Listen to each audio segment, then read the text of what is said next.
హసీనా ఇప్పుడు supreme court chief justice. బంగ్లాదేశ్లో ఆందోళనలు మరోసారి చెలరేగాయి.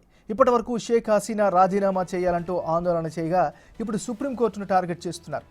కొత్త డిమాండ్కు తెరపైకి తీసుకొచ్చారు. బంగ్లా సుప్రీం ప్రధాన న్యాయమూర్తి వెంటనే రాజీనామా చేయాలంటూ అల్టిమేటం జారీ చేశారు. అలాగే ఇతర న్యాయమూర్తులు దిగిపోవాలంటూ నిరసనలు చేస్తున్నారు.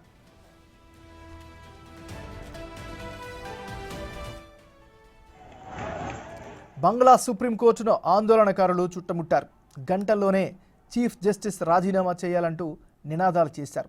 ఈ క్రమంలో కోర్టు కార్యకలాపాలన్నీ రద్దయ్యాయి.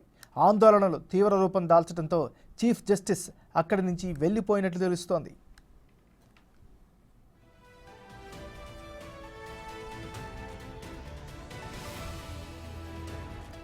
బంగ్లాదేశ్లో కొత్తగా ఏర్పాటైన ప్రభుత్వాన్ని సంప్రదించకుండా ఫుల్ కోర్టు సమావేశానికి పిలుపునిచ్చారని ఆందోళనకారుల ప్రధాన ఆరోపణ. ఇది కుట్రలో భాగంగానే జరిగిందని విమర్శిస్తున్నారు. దీంతో చీఫ్ జస్టిస్తో పాటు ఇతర న్యాయమూర్తులు కూడా రాజీనామా చేయాలంటూ డిమాండ్ చేస్తున్నారు. తాత్కాలిక ప్రభుత్వం ఏర్పడిన కొద్ది రోజుల్లోనే మరోసారి నిరసనలు చెలరేగడం చర్చనీయాంశంగా మారింది.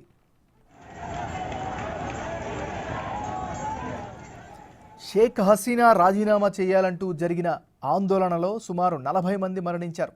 ఆందోళనలు పెరగడంతో ఈ నెల 5న రాజీనామా చేసి బంగ్లాదేశ్ నుంచి వెళ్ళిపోయారు. దీంతో ఆందోళనలు తగ్గాయని అంతా అనుకున్నారు. కానీ మరోసారి అల్లర్లు చెలరేగాయి.